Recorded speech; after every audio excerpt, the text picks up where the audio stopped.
आदाब, दो रुख में आपका इस्तकबाल करते मैं हूं आपके साथ सना वारिस। इन दिनों कोई ऐसा दिन नहीं गुजरता कि ये ना कहना पड़ता हो कि कोरोना केसेस ने अपने सारे रिकॉर्ड तोड़ दिए हैं।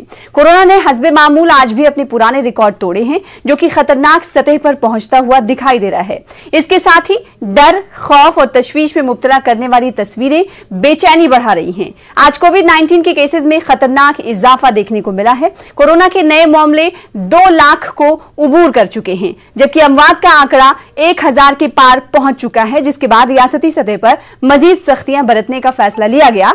लेकिन चुनावी रियासत में ऐसे फैसलों की अगर हम बात करें तो दिल्ली अभी दूर है की मानिंद दिखाई पड़ रही है। मुख्तलिफ रियासतों में हालात बद से बदतर दिखाई दे रहे हैं। अस्पतालों में मरीजों को जगह नहीं मिल रही है। वेंटिलेटर, बेड्स, ऑक्सीजन और प्लाज्मा की कमी हो रही है। लोग पैसे लेकर भी ये तमाम चीजें दस्तयाब नहीं कर पा रहे हैं। हाल तो ये कोविड से मरने वालों लोगों की आखिरी रसूमात के लिए भी लाइनें लग रही हैं। कई मकामात पर मौत के आंकड़े छुपाने का इंतजामिया पर इल्जाम आयद हो रहा है। इन सब के बीच सबसे बड़ा सवाल ये कि कोरोना से बचने का क्या है सरकार के पास हल। इसके अलावा कई सवालों के जानेंगे जवाब दो खास मेहमानों से प्रोग्राम दो रुख में। सबसे पहले दो खास मेहमानों का तारुफ करा दें। हमारे दरमियान सैयद यासिर जिलानी साहब आपसे कुछ ही देर बाद होंगे, जो कि तर्जुमान है भारतीय जनता पार्टी के। अंशुल अभिजीत साहब जो कि तर्जुमान है कांग्रेस के, हमारे दरमियान मौजूद हैं। अंशुल साहब, जैसे जैसे कोरोना की रफ्तार बढ़ रही है वैसे वैसे लगातार सरकार से ये सवाल किया जाता रहा कि आखिर क्या है सरकार के पास प्लान बी, कि अगर हालात खराब होते हैं तो किस तरह से टैकल करेगी सरकार। लेकिन अभी जो तस्वीरें हैं वो दिखाई ऐसी दे रही हैं कि पूरी तरीके से विफलता दिख रही है। ऐसे में आपको क्या लगता है कि आखिर कहां कमी रह गई जिसके बाद ये तस्वीरें हमें देखने को मिल रही हैं? सना जी, मुझे बहुत अफसोस के साथ ये कहना पड़ रहा है कि कमियां ही कमियां नजर आ रही हैं सब जगह। ये मरकजी सरकार है, ये जो सूरत हाल है, ये मरकजी सरकार की लापरवाही, उनकी नाकामयाबी, उनकी अक्षमता को अच्छी तरह पूरी तरह दर्शाती है। न उन्होंने पहले कोई इंतजाम किया, न कोई बंदोबस्त किया, न वैक्सीन तैयार किए। और जैसे हमने पिछले साल जो हाल देखा था, जिस तरह से जो श्रमिक मजदूर ट्रेनों में भर भर के या पैदल निकल के कफन बांध के निकल के अपने घर चलने को जा रहे थे, उस तरह वो हालात वो हम भी देख रहे हैं इस वक्त। तो ये बहुत बहुत दर्दनाक तस्वीरें हमने सामने दिखाई दे रही हैं। और जो खौफनाक आंकड़े हैं वो तो आपने सुना ही दिए। रोज रोज 2 लाख के करीब नए केसेस आ रहे हैं जो कोरोना से मुतासिर हैं। 2 लाख के करीब रोज आ रहे हैं। ये दुनिया में ये 2 अप्रैल से लेके दुनिया में जितने भी नए केसेस हैं सबसे ज्यादा यहां पर भारत में है। और फिर जो फर्टिलिटी रेट है भारत का वो भी गिरता जा रहा है, मतलब ऊपर होता जा रहा है। पहले तो हम ये कहते थे कि यहां पर इतने लोग कोरोना के शिकार नहीं हो रहे, नहीं मर रहे। हम ये कहते थे कि भाई ये तो उधर वेस्टर्न कंट्रीज में ऐसा हो रहा है। हमने कोरोना से ये एक तरह से एक फतह हो गई है। लेकिन ऐसी बात नहीं है। अब तो बेड भी नहीं है, ऑक्सीजन भी नहीं है, रेमडेसिविर की भी सब जगह कमी है। और जो वैक्सीन पॉलिसी है, वैक्सीन रणनीति है, वो तो आप सब जानते हैं। वैक्सीन की बहुत सब जगह कमियां एक तरह से गूंज उठ रही है सारी रियासतों से, सब जगहों से यहां पर एक वैक्सीन की एक कमी नजर आ रही है। और मैं सिर्फ कांग्रेस के रियासतों के बारे में नहीं कह रहा, सभी जगह से। अगर यूपी की बात करें तो यूपी में, लखनऊ में, गाजियाबाद में, नोएडा में, बनारस में 80 से ज्यादा प्रतिशत जो वैक्सीन सेंटर है वो बंद हो चुके हैं। तो सब जगह जहां पर भी देखें वैक्सीन की कमी नजर आ रही है। वैक्सीन के प्रति क्या इसकी रणनीति तो कांग्रेस को ये लगता है कि हर महाज पे कहीं ना कहीं सरकार का नाकाम साबित होती हुई दिखाई दे रही। सैयद यासिर जिलानी साहब, आपका इस्तकबाल करते हैं। हालांकि पहला सवाल आपसे ही लेना था मुझे। हालात जो है बहुत पेचीदा और अहम है। क्या आपको लगता है और क्या ये अंदाजा कर पाना कि सरकार इन हालात को लेकर जो अंदाजे कर रही थी उससे ज्यादा खराब हो गए? अगर सरकार इन हालात को लेकर पहले से ही मुतहर्रिक होती, उसको लगता है कि हाँ इस तरह के हालात हो भी सकते हैं मुस्तकबिल में, तो अभी जो मौजूदा सूरत हाल है वो ऐसी नहीं होती। सैयद यासिर साहब। देखिए, आप बिल्कुल आप वाज़ह फरमा रही हैं और बिल्कुल सही बात है कि इस वक्त हालात बहुत अच्छे हिंदुस्तान के नहीं। मैं इसमें राजनीति नहीं करना चाहता हूँ। मेरे अभी जो साथी दोस्त कांग्रेस के प्रवक्ता तर्जुमान जिस तरह की बातें कर रहे थे वो सरकार पे टारगेट कर रहे थे। मैं छत्तीसगढ़ की बात नहीं करूँगा, मैं कांग्रेस के सूबों की बात नहीं करूँगा। देखिए, इस वक्त जो वैक्सीनेशन को लेकर जो बात हो रही है, वैक्सीनेशन 2 डोज देने हैं एक आदमी को। और हमारी जो जनसंख्या है, हमारे जो हेल्थ मिनिस्ट्री के तर्जुमान हैं जो सारा काम देख रहे हैं, वहां के अफसरान, उन्होंने 2 दिन पहले ही बयान दिया था कि 140 करोड़ की जनसंख्या को 2 डोजेज देते हैं तो 280 करोड़ डोजेज होती है, जो प्रैक्टिकल तौर पे बहुत जल्दी इम्पॉसिबल है। लेकिन सरकार, यकीन मानिए इस सरकार, लेकिन सैयद यासिर जिलानी साहब, जब डोजेस की कमी है तो दिगर वैक्सीन को पहले इजाजत क्यों नहीं दी जाती थी? कांग्रेस इस हवाले से सवाल खड़ी कर रही थी कि आपने स्पुतनिक वी को जो अभी इजाजत दी है वो पहले दे देते, तब तो सभी को मिल जाता ना वैक्सीन। जी। अब देखिए, मैं फिर मुझे राजनीति करनी पड़ेगी। बहुत संजीदगी के साथ इस पे बहस करने के लिए मैं बैठा हूं, क्योंकि हालात बहुत अच्छे नहीं हैं। दिल्ली की आज की जो सूरत थी या कल का जो आंकड़ा आया है, उसमें आप यकीन करें कि दिल्ली में एक तरीके से त्राहिमाम है। उत्तर प्रदेश में हालत खराब है, बिहार में हालत खराब है। मैं तो तमाम उन सूबों की बात कर रहा हूं जहां पे सरकार का कंट्रोल है, जिसमें हम लोगों का भी की हिस्सेदारी है। लेकिन यकीन माने कि मैं इस वक्त राजनीति से ऊपर उठ के बात कर रहा हूं, और मेरी ये सिर्फ कोशिश है कि आपके जो व्यूअर्स हैं, सना, जो आपको देखते हैं, उनसे आप न्यूज 18 उर्दू के तहत तमाम जो जब भी आप लोग चैनल पे आए, आप लोगों से हाथ जोड़ के गुजारिश करें कि जो गाइडलाइंस है सरकार की, जो सरकार ने आपसे बार बार गुजारिश करी है कि 2 गज की दूरी, मास्क लगाना है जो जरूरी, और हाथ धोइए बार-बार। ये हर प्लेटफॉर्म से कहा जाता है। न्यूज 18 उर्दू अपने अवाम से हर वक्त कहता है, इवन उस दिन भी हम अपील करते हैं जब वोटिंग हो रही होती है। लेकिन सैयद यासिर जिलानी साहब, आप हमें ये बताइए कि जो लीडरान नजीर पेश करते हैं, क्या वो सही है? भीड़ भाड़ वाले इलाके में जाते हैं, मास्क नहीं लगाते हैं। आज तो बंगाल से ये खबर आई कि कांग्रेस के उम्मीदवार मुर्शिदाबाद से उनकी कोरोना से मौत हो गई। बंगाल में कोरोना है ही नहीं, यूपी में आप उपचुनाव करा रहे हैं, एग्जाम्स चल रहे हैं, लेकिन चुनाव हो रहे हैं। बेहद अफसोसनाक खबर है। किसी भी पार्टी के किसी भी नेता का जाना हमारे बीच से बहुत दुखदाई है और अफसोसनाक बात है। हालात ऐसे हैं। देखिए, आप ये जो चुनाव है, ये चुनाव एक अपने तयशुदा वक्त के तहत हुए हैं। ठीक है, नहीं, लेकिन सवाल ये उठता है, अंशुल जी ये बताइएगा मुझे, लोग ये सवाल कर रहे हैं कि आखिर हर तमाम चीजों को सरकार टैकल कर रही है, टैकल इन द सेंस कि अभी जैसी सूरत हाल है उसी के हवाले से सरकार फैसले ले रही है, बोर्ड एग्जाम्स रद्द हो रहे हैं, आगे बढ़ाए जा रहे हैं, लेकिन चुनाव के हवाले से आखिर क्यों कोई फैसला नहीं लिया जा रहा? उसमें आप भी पेश नजर आते हैं, यानी आपकी पार्टी भी पेश नजर आती है। आपकी पार्टी की तरफ से क्यों शुरुआत नहीं होती कि भाई आप लिखें खत कि इलेक्शन को अभी मुलतवी किया जाए, जब हालात साजगार होंगे तो इलेक्शन होगा? इसकी शुरुआत आपकी पार्टी क्यों नहीं करती?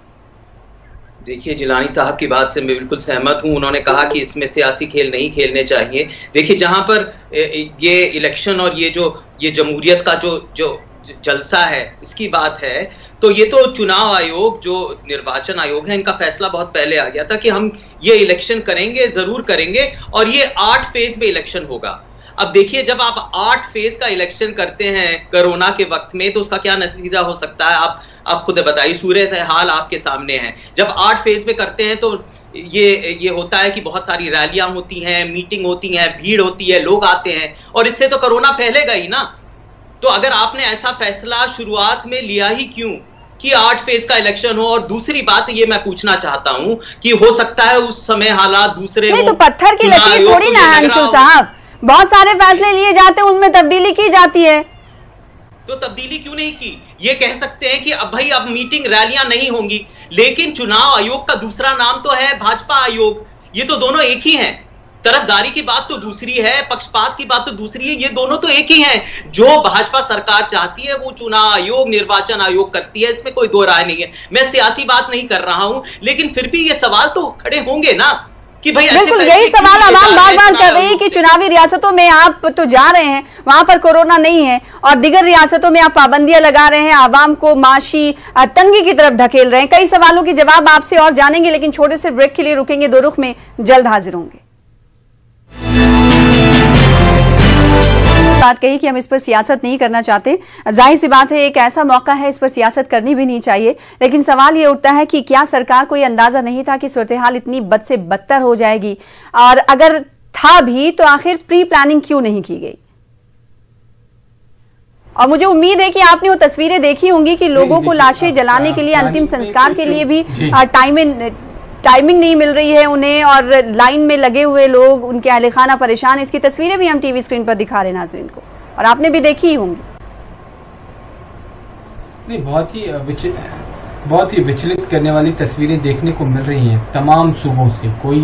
कोई सूबा ऐसा नहीं है जिसमें हम ये कह सकते हैं आज के डेट में कि केरला में कम है और दिल्ली में ज़्यादा है, उत्तर प्रदेश में कम है और मध्य प्रदेश में ज़्यादा है। तमाम जगहों पे अब तो छोटे छोटे शहरों से गुजरता हुआ गांव तक पहुंच रहा है और बहुत ही स्थिति भयानक और भयावह है। आप यकीन माने कि हमें सिर्फ अभी हमारे जो मित्र हैं कांग्रेस के प्रवक्ता अंशुल भाई, वो फिर भारतीय जनता पार्टी पे निशाना लगाने की कोशिश कर रहे थे। देखिए, जब हम लोगों ने कहा बार बार दिल्ली के चारों कोने पे एक बड़ी तादाद में एक बहुत बड़ी भीड़ बैठी हुई है और तमाम कोई ऐसा दिन नहीं है जिस वक्त हमारे जैसे सामाजिक कारकुन या जो इस क्षेत्र से, स्वास्थ्य क्षेत्र से जुड़े हुए लोगों ने बार बार ये बताया था कि ये भीड़ उठनी चाहिए, ये विस्फोटक हो सकती है, स्थिति खराब हो सकती है। आज दिल्ली देखिए कि मुंबई को भी पीछे छोड़ते हुए दिल्ली के आंकड़े बहुत डराने वाले, क्योंकि मैं दिल्ली बात आप किसानों की कर रहे हैं, लेकिन बात यासिर जिलानी साहब आप कुंभ मेले में शामिल लोगों की नहीं कर रहे। जी, वहाँ पर तो लोग अपने मुद्दे को लेकर जब कोविड कम हो चुका था तब से बैठे थे। अभी तो कुंभ मेले में अकीदतमंद, ठीक है, आस्था है, अकीदत है उनकी, लेकिन सरकार क्या कर रही है समझ नहीं आ रहा। जिम्मेदारी किसी की बनती है ना। नहीं, हर स्टेट और हर यूटी के गवर्नमेंट की जिम्मेदारी बनती है। नाराजगी भी जायज है सना, बिल्कुल। एज ए सहाफी आपकी नाराजगी भी बेहद जरूर मतलब मैं उसको सही मानता हूं, लेकिन वहां पे एक गाइडलाइंस के तहत बार बार लोगों को ये कहा गया था कि आप अपने कोविड टेस्ट करा के आएं, और जो हम लोगों के पास रिपोर्ट है 99.9% जो श्रद्धालु वहां पहुंचे उन्होंने अपना RT-PCR करा के अपने टेस्ट को दिखाने के बाद वहां के प्रशासन ने वहां पे एंट्री करी है। फिर भी अगर आप कह रही हैं तो मैं बिल्कुल आपके साथ खड़ा हूं कि इतनी भीड़ को, इतनी बड़ी भीड़ पे कंट्रोल करना जरूरी है, क्योंकि जान है तो जहान है, जान है तो हम सारी चीजों को ठीक कर लेंगे। जिंदगी नहीं रहेगी तो हम हमारी ना तो आस्था काम आएगी, ना हमारा राजनीति काम आएगा, ना हमारा किसी से लगाव काम आएगा, ना विचारधारा काम आएगी। इसीलिए तो मैं बार बार कह रहा हूं, और ये स्ट्रेन तो इतना खतरनाक है सना कि जिसमें बच्चों, वही सवाल ये उठता है कि जितना खतरनाक स्ट्रेन है उस हद तक क्या सरकार की तैयारियां नहीं थी? अंशुल अभिजीत साहब, आप शुरू से लेकर, यानी आपकी पार्टी कांग्रेस वैक्सीनेशन के इजरा से लेकर, शुरुआत में लॉकडाउन से लेकर अभी तक की बात अगर करें तो हर चीज में आपने मुखालिफत की। आपने कभी गवर्नमेंट को कई चीजों को लेकर आईना तो जरूर दिखाया, लेकिन किसी भी चीज से सहमत नहीं नजर आए। अब वैक्सीन की कमी हो रही है तो आप कह रहे हैं कि वैक्सीन की कमी, पहले आप ये कहते थे कि हमें वैक्सीन चाहिए ही नहीं, उस पर सवाल खड़े कर रहे थे। नहीं, ये गलत बात है सना जी, ऐसी बात बिल्कुल नहीं है। अब देखिए, जो मरकजी सरकार है वो सबसे शक्तिशाली सरकार है इस वक्त। हम तो ऑपोजिशन में बैठे हैं। आप जानते हैं कि जब से ये डिजास्टर मैनेजमेंट एक्ट लागू हुआ है तो जितनी भी ये पावर है वो मरकजी सरकार के पास है। वो फैसला करती है कि वैक्सीन कब ऑर्डर करे, किस वक्त करे, कितनी तादाद में करें, उसका उत्पादन कैसा हो, उसका वितरण कैसा हो, कैसा उसका डिस्ट्रीब्यूशन हो। जब इस सरकार ने वो सब किया, लेकिन हेल्थ सब्जेक्ट तो रियासतों के पास है ना अंशुल अभिजीत साहब। अगर महाविकास आघाड़ी सरकार की हम बात करें, एक सेकंड यासिर साहब, हमारे हाथ में है ही नहीं सना जी। अंशुल अभिजीत साहब, अगर हम बात महाविकास आघाड़ी सरकार की करें तो वहां पर कहां पर कामयाबी आपने हासिल कर ली? वैक्सीन के अलावा अगर हम बात करें, अभी भी तो वहां बेड्स, वेंटिलेटर्स और ऑक्सीजन की कमी, वहां से भी तो ऐसी खबरें मौसूल हो रही हैं। रियासतों में कमियां हो रही हैं। देखिए, महाराष्ट्र की जहां से बात है वहां पर एक बहुत ज्यादा केसेस आ रहे हैं, बहुत ज्यादा लोग मुतासिर हो रहे हैं। उसकी एक ऐतिहासिक वजह भी है, क्योंकि वहां पर बहुत सारे लोग, बहुत सारे मुसाफिर विदेश से वहां पर आए थे और वहां पर डबल स्ट्रेन भी हो गया है, एक डबल म्यूटेंट स्ट्रेन भी फैला हुआ है जिसका इन्फेक्शन डबल हो जाता है। बिल्कुल, बहुत सारी वजह है जहां पर वो फैला हुआ है। मैं ये नहीं कह रहा, वहां पर आप देखिए उस वक्त जब हम कोरोना को कब्जे में लाए थे तो धारवी का भी एक मिसाल था जहां पर हमने कोरोना को फैलने नहीं दिया था। वो एक मिसाल बन गया था, वो केस स्टडी हो गई थी दुनिया भर में। तो ऐसे भी वहां पर केस स्टडी, वहां पर एग्जाम्पल्स हैं जहां पर हम कब्जे में लाए थे। यहां पर तो अब जैसे अब वैक्सीन का वितरण की बात आती है तो ये तो केंद्रीय सरकार करती है ना, ये तो मरकजी सरकार करती है कि कब खरीदेंगे। अब उन्होंने स्पुतनिक की इजाजत दे दी, पर ये पहले क्यों नहीं किया ये मुझे समझ नहीं आ रहा। उन्होंने ऑर्डर पहले क्यों नहीं दिया सितंबर में, अक्टूबर में, उसने जनवरी तक का इंतजार क्यों किया? ये तो सरकार यासिर जिलानी साहब, ऐसा नहीं है कि अंशुल जी सवाल उठा रहे हैं, इस हवाले से राहुल गांधी भी सवाल उठा चुके हैं कि स्पुतनिक वी की बात वो कहते रहे हैं और अब उसकी इजाजत दी गई। आखिर जब सरकार को ये लग रहा था कि आउट ऑफ कंट्रोल सिचुएशन हो जाएगा तब हम कुछ करेंगे। सना देखिए, स्पुतनिक वी की बात करें, कोविशील्ड की बात करें, लेकिन क्या आपने ये समझने की कभी कोशिश करी कि जब इन लोगों ने वैक्सीन पे सवाल उठाए, वैक्सीन आप यकीन करेंगे कि वैक्सीन इनके राज्यों में छत्तीसगढ़ में एक्सपायरी उत्तर प्रदेश में भी एक्सपायर हुई थी, तेलंगाना में भी एक्सपायर हुई थी, आंध्र प्रदेश में भी एक्सपायर हुई थी यासिर जिलानी साहब, लेकिन उत्तर प्रदेश में भी एक्सपायर हुई थी। हाँ। इस वक्त देखिए ये संजीदगी और उत्तर प्रदेश में केसेस भी बढ़ रहे हैं और वहां पर पंचायत चुनाव भी हो रहे हैं जिसकी तस्वीरें हम आपको दिखा रहे हैं, दिखाएंगे टीवी स्क्रीन पर सैयद यासिर जिलानी साहब। सवाल यही उठता है कि आवाम जो है मर रही है, मौत के मुंह में जा रही, लेकिन चुनाव जरूरी है, आखिर क्यों?